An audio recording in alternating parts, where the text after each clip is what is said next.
안녕하세요.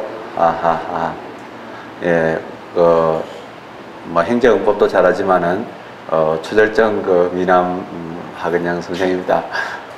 키도 엄청 컸어요. 현재 지금 바닥에서 현재 지금 제 머리 정수리까지 길이가 약 한 2m 육박하고 있는 엄청난 초절정 꽃미남 수업을 듣게 된 것을 여러분들이 영광으로 생각하십시오. 자, 지금 시작합니다. 오늘 내용은 뭐냐면 행정법 관계의 특성의 1편 3장의 제일 마지막 절인 특별권력 강의에 들어가요. 특별권력 관계 좀 소개해드리고 본격적인 강의 들어가겠는데요. 특별권력 관계는 독일의 특수한 상황에서 유래한 내용이에요. 그래서 시험 문제에서는 연역이 많이 나와요. 미리 좀 말씀드리면 특별권력 관계에 대해서는 처음에 개설, 일반적인 소개하는 인트로덕션이 있는데 연역이 굉장히 시험에서 많이 나와요. 이게 중요하고요. 발전도 상당히 연관성은 있어요. 왜냐하면 이 발전은 핵심은 뭐냐면 특별권력 관계는 법치주의 예외라는 이야기가 있었거든요. 우리가 지금도 뭐라고 이야기하냐면 군대에서 나갔을 때 네가 사회에서 놀든 이런 얘기를 하거든요. 사회에서. 그러면서 하는 얘기가 군대 사회는 특수사회다 이런 말을 한단 말이에요. 이 말이 어디서 나왔느냐 하면 이거는 저 옛날에 쌍팔년도 소위 말해서 저쪽에 봉천에서 개장사하던 그런 시절 외놈들이 우리나라를 지배했던 시절에 배운 거예요. 일본 군대에서 배운 겁니다. 자, 일본 군대의 체제가 잘 알다시피 이제 일본의 육사를 나오고 또 일본에서 독립군 때려잡던 이런 박정희라든지 이런 사람들이 이제 우리나라 군부를 장악하면서 그 일본식 문화, 그런 일본식 군대 문화를 그대로 가져왔는데요. 그런 일본식 군대 문화는 또 어디서 배웠느냐 하면은 일본이 이제 유럽을 이렇게 보고 배우잖아요. 그럼 보고 배웠을 때, 자, 유럽을 봤을 때 자기들하고 체질이 딱 맞는 놈들이 있었어. 그게 뭐냐 하면 프랑스나 영국이 멋진 줄은 알겠는데 자기들하고는 조금 거리가 있어. 왜냐하면 프랑스나 영국은 선진개발 국가였고 자기들은 후진개발 국가인데다가 프랑스 같은 경우에는 민주주의 국가거든. 국민주권주의 국가거든. 일본은 민주주의 국가가 아닙니다. 정확하게. 왜냐하면 일본은 군주 주권이잖아요. 군주가 갖고 있는 나라의 군주국이기 때문에 아주 엄밀한 의미에서의 국민주권주의 국가는 아니에요. 그래서 그런 외놈들이 가만히 보니까 자기들하고 좀 안 맞거든요. 왜냐하면은 지금의 영국의 군주제하고 다르게 일본의 히로히토 같은 경우에는 덴노 있잖아요. 그래서 이 천황이라는 놈들은 실질적으로 지배권을 갖고 있는 놈이거든요. 그래서 사실은 2차 대전의 전범에 덴노가 들어가고 덴노는 사형을 처했어야 되는데 메가드가 이제 일본 여자들 데려다 주고 이러니까 지가 군주처럼 행동하니까 취해가지고 일본 놈들 로비를 받아가지고 어떻게 살게 되긴 돼요. 그랬는데 이제 일본 놈들이 가만히 보니까 자기들처럼 왕도 있고 또 사실은 완전한 민주주의가 아닌 그러면서도 법치주의를 하고 있는 이런 나라가 있거든요. 그게 바로 독일이었어요. 그래서 일본은 독일을 굉장히 열심히 뺏겼어요. 왜냐하면 독일하고 마찬가지로 자기들도 후발 개발국이었으니까 그래서 이제 뺏겼어요. 그래서 재미나는 거는 2차 대전 중간에는요 일본의 철학이 있잖아요. 철학 논문이 갑자기 확 줄어들어요. 왜 줄어들었냐니까 학자들이 전쟁에 나가서 그건 아니었어요.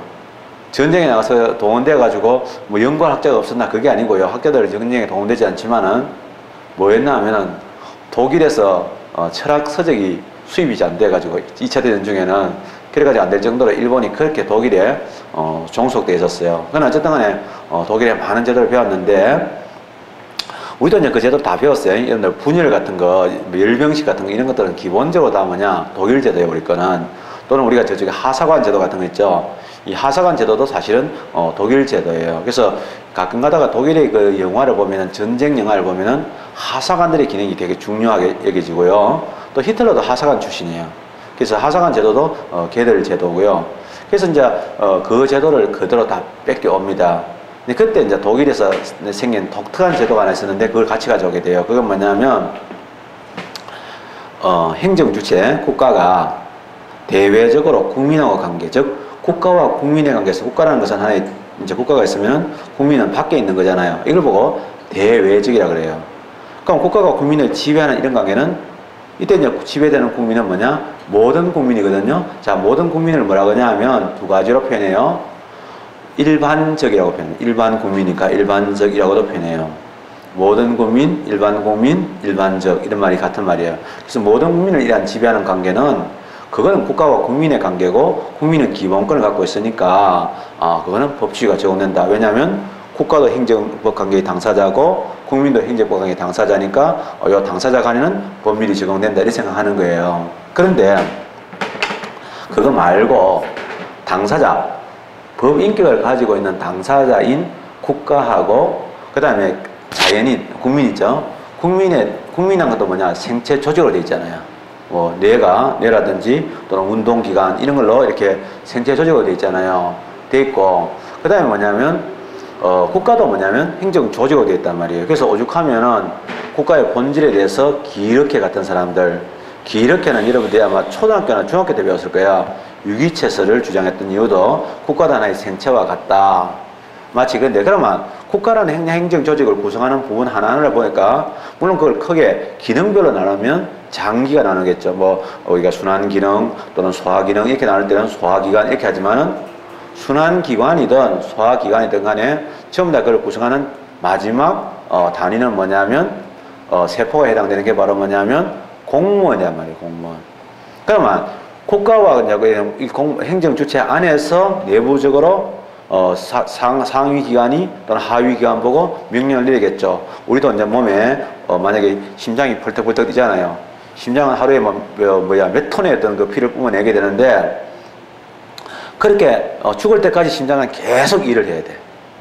일을 해야 되는데 그러한 심장에게 계속해서 이렇게 펄떡펄떡 뛰도록 일을 시키는 가혹한 이 명령을 누가 내리냐면 우리 그 뇌 뒤에 있는 관내가 여전을 내리거든요. 그러면 이 관내는 사실은요 상위 기관으로서 명령을 내리는 기관이고 심장은 그 명령을 받아가지고 일을 하는 기관이거든요. 이랬을 때 상위 기관이 하위 기관 보고 명령을 내리잖아요. 그렇듯이 국가기관도 위에서 상부, 사령부에서 또 밑으로 이렇게 내린단 말이에요.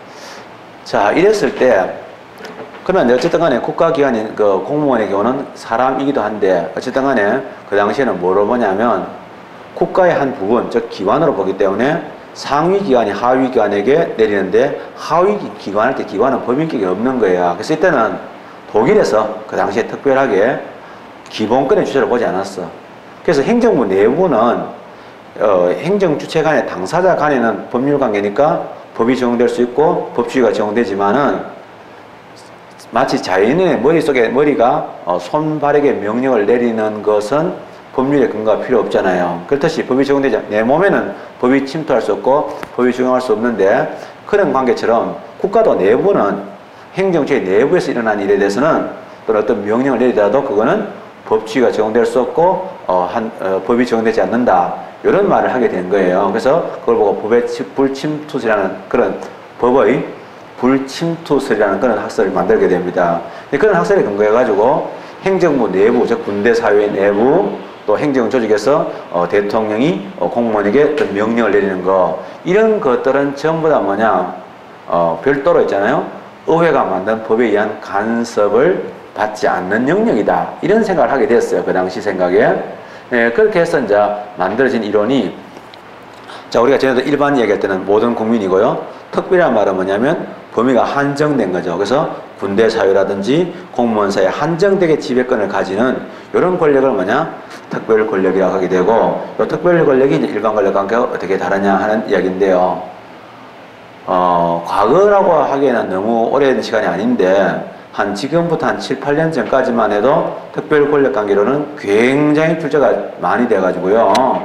거의 뭐 자주 나왔어요. 자주 나오고 연역, 발전, 개념, 성질, 성리가 소멸, 뭐 성리원인인 것 아닌 것, 소멸원인인 것 아닌 것은 물론이고 종류, 특별 권력 관계에 해당되지 않는 것 해가 답으로 일반 권력 관계에서 뭐 조세를 부과하는 것, 행정벌을 부과하는 것 이런 것도 출제가 된 적도 있고요. 또 특별 권력의 내용 할 때, 특별 권력의 내용인 것 아닌 것 할 때, 특별 권력은 안에서 뭐 하명을 내리고 징계를 하고 명령권도 있고 징계권. 이 징계란 것은 공무원만 받는 거지 일반 국민은 안 받는 거거든요. 이런 것들도 나온 적이 있어요. 그런데 이제 최근에 와서는 특별 권력 관계라는 문제는 좀 뜸해지고 있습니다. 뜸해져서요. 어떤 해는요, 진짜 최근에 어떤 해는 특별 권력 관계라는 문제가 공무원 시험에서는 단 한 문제도 안 나온 적도 있어요.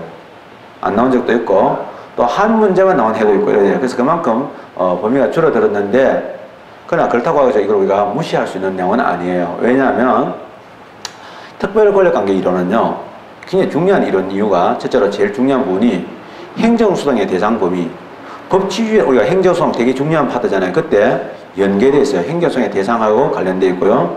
또 하나가 법률유보, 우리 법치주의 배웠잖아요. 법률유보하고도 관련되어 깊어요.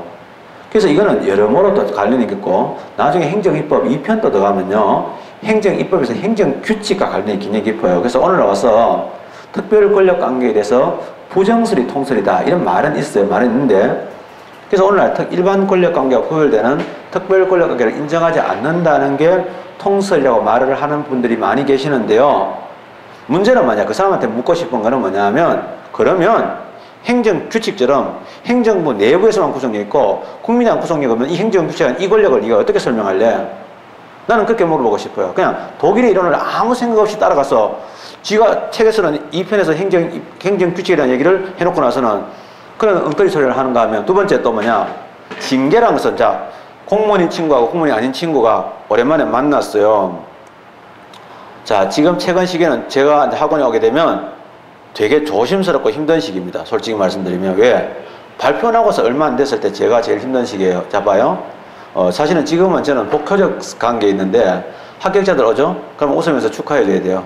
이래까지 수고했다. 또 축하하고 같이 기뻐해줘야 되는데, 문제는 그 옆에는 합격하지 않은 나머지 친구들 있죠? 눈치 봐야 되는 거야.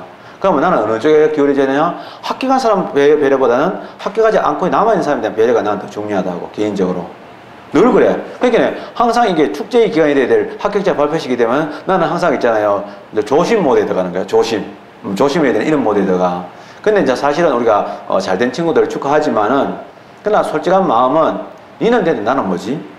이 생각 안 될 수가 없는 거야. 그건 안 될 수가 없나. 그게 안 된다면은 그 사람은 둘 중에 하나야.